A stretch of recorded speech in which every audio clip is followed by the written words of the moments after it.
Hey everyone, it's Mike with It's Pittsfield Tonight. It is Sunday, June 14th, and I'm going to jump right into it. So we're going to talk about the city budget again. And the reason for that is the last video I did talking about how the city council approved the mayor's budget for fiscal 27.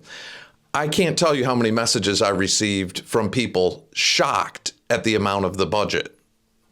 So the budget for FY27 is $232,777,720. So we're closing in on $250 million budget. And I think a lot of people are just like, wait, what? How did that happen? It did. And, you know, I've been talking about this for a while, that the second largest employer in the city of Pittsfield is the city of Pittsfield. That's a problem. That is a problem because, as I've been saying for a few years, your elections are decided by city employees, all of that. It's like this vicious circle of giant government that's going to spin out of control unless we find a way to grow the private sector. To grow by adding new jobs, new companies, more money coming into the tax roll. When, you know, you look at the way government is now, and you listen to our government, but I imagine it's the same everywhere, unfortunately. In this country, they're always discussing, well, we have contractual raises we have to give out, and cost of living wage increases every year, and we need more money for this, and we need to attract better people, and we need to do this. So I'm just going to ramble off a few of the salaries on the fiscal year 27 budget. Now, all that's available on the city website right now is the proposed budget. I believe all these salaries that I'm going to read did pass, but the actual FY27 budget isn't listed on there yet.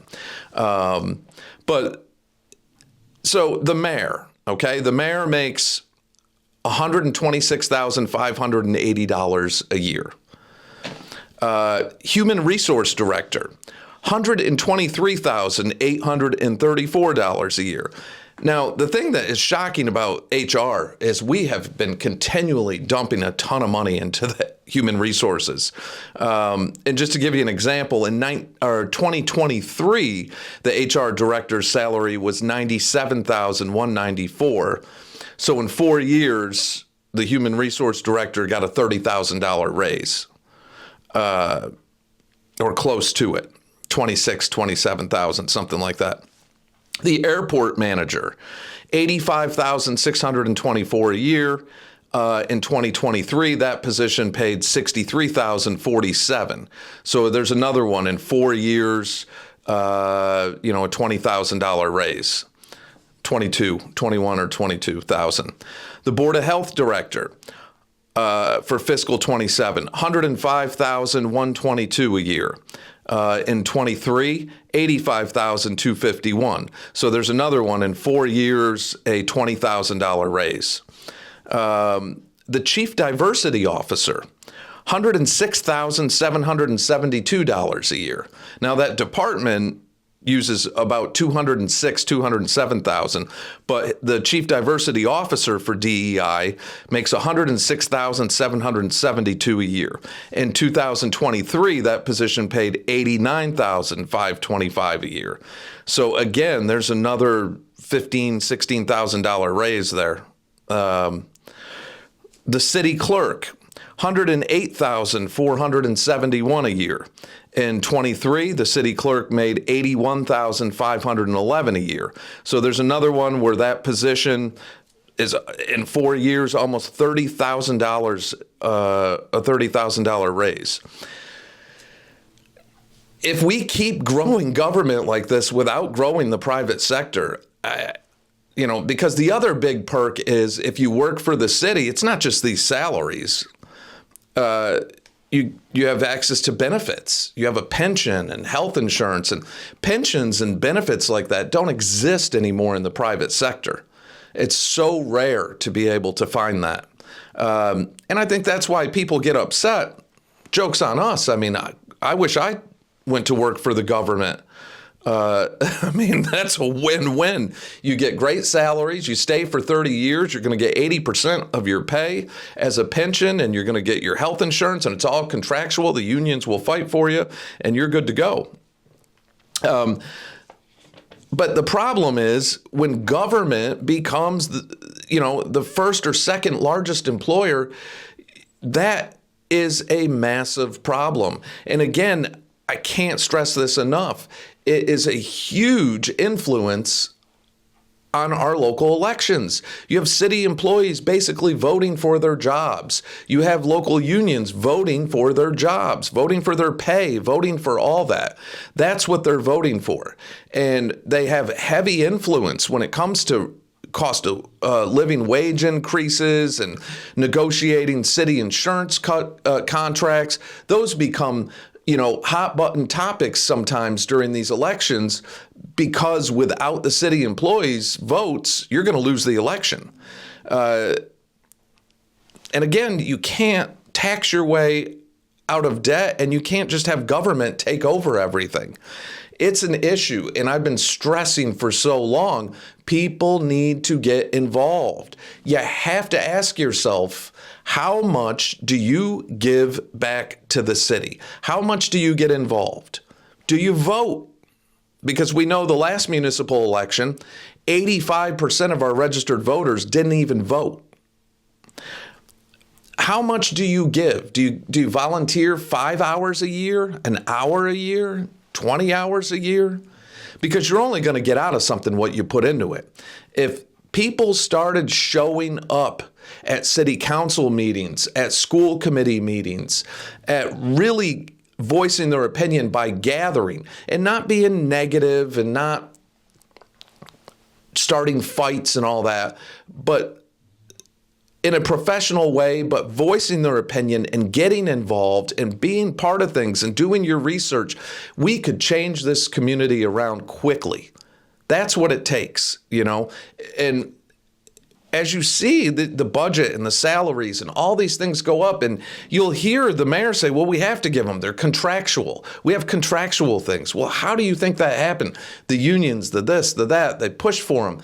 And we find ourselves in this situation again where government is growing and growing and growing. It's the biggest growing sector in the city is government. And we have some issues coming forward. I've been saying this for a couple of years, more than a couple of years now, but Pittsfield has taken a population hit. We had a little bit of an uptick during the pandemic, and then it started trending back down again. The state of Massachusetts is taking a population hit as far as a certain sector. If you can look at stats and say, well, that's not true, the wage growth is a little stagnant, we are losing people, we're losing Massachusetts residents and business owners who are taking those businesses and that to other states, but we have a large immigration population. And you have to ask yourself, why would so many immigrants move to one of the most expensive states in the country to live in? How does that make sense? Well, we do offer to the immigrant population a ton of resources and benefits. So that's a big part of it. But when they pass that millionaire's tax, it is having a big effect on the state. And, Massachusetts is losing people at an alarming rate. And we're one of the, top states for people leaving. And they're leaving for places like Texas, Florida, North Carolina, Tennessee, places like that. We really need to focus on bringing growth in. And Berkshire County has been struggling heavily for 35, 40 years now. So, there's a lot of deterrence to, people ask, well, how come we can't get this business here? And how come we can't get that business here? Well, let's see. We have some of the highest insurance costs in the country, some of the highest taxes in the country. The Berkshires, Pittsfield specifically, has some of the highest property taxes and commercial tax rates in the state. Our commercial tax rate here is this, I believe, the third or second highest in the state.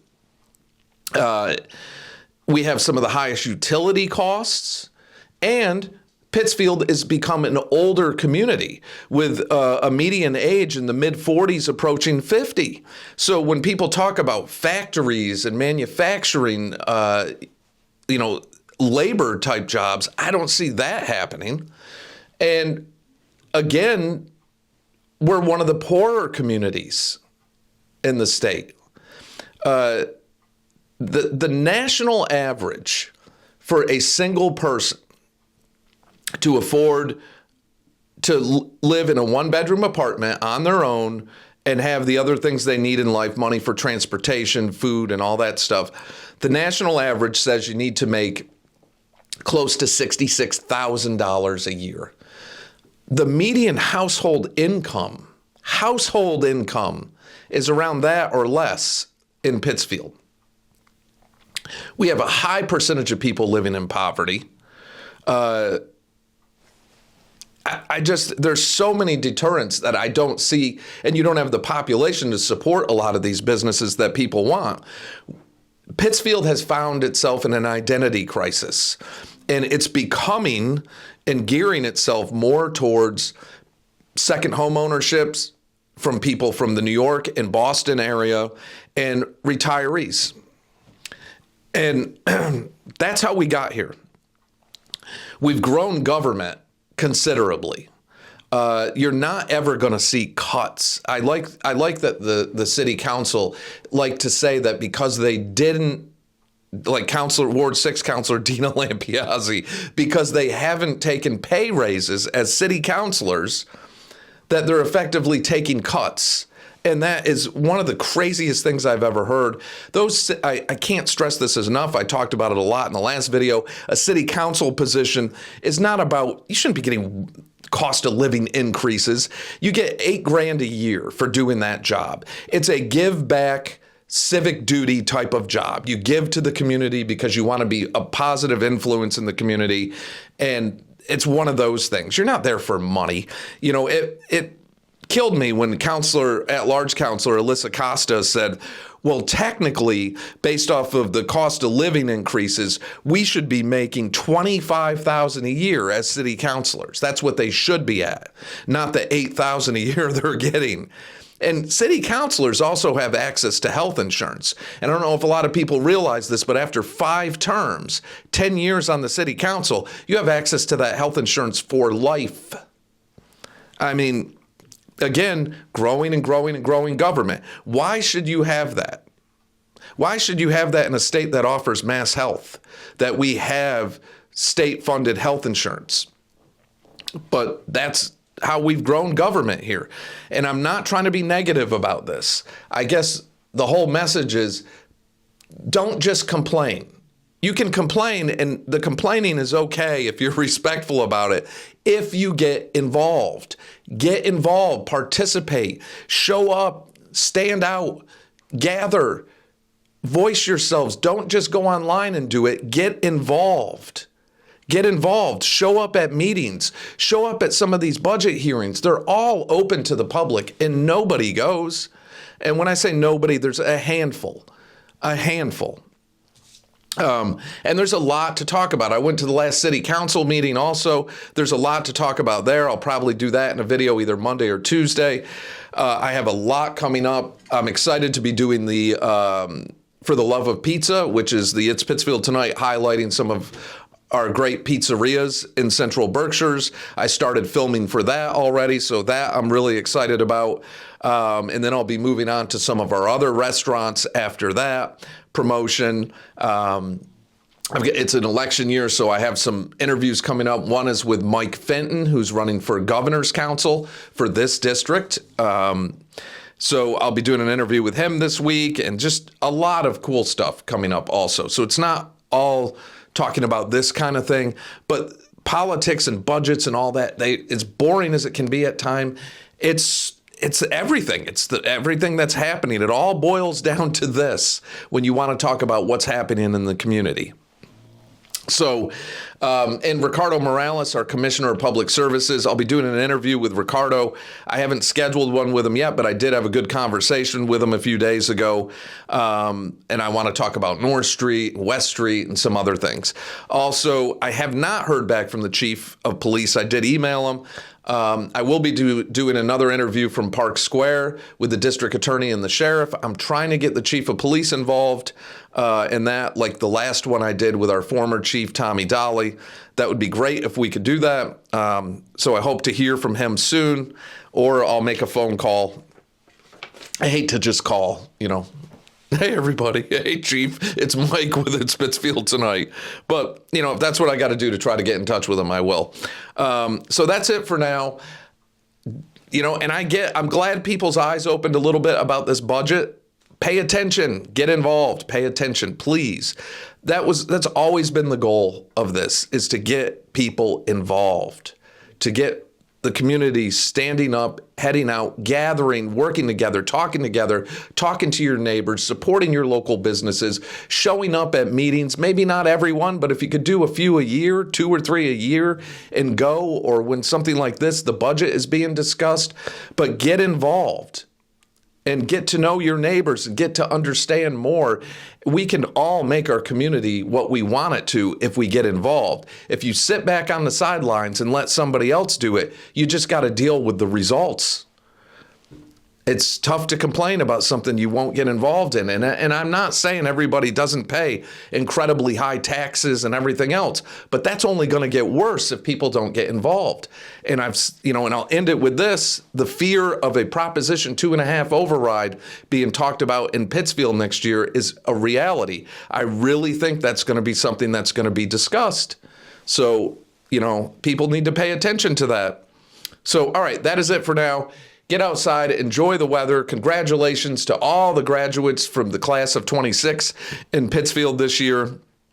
And I'll be back in the next day or two with some interviews and continuing with the pizza stuff, which I'll be kicking that off or releasing the videos starting the 25th of this month. So take care of yourselves, take care of each other, and I'll catch y'all in the next day or two.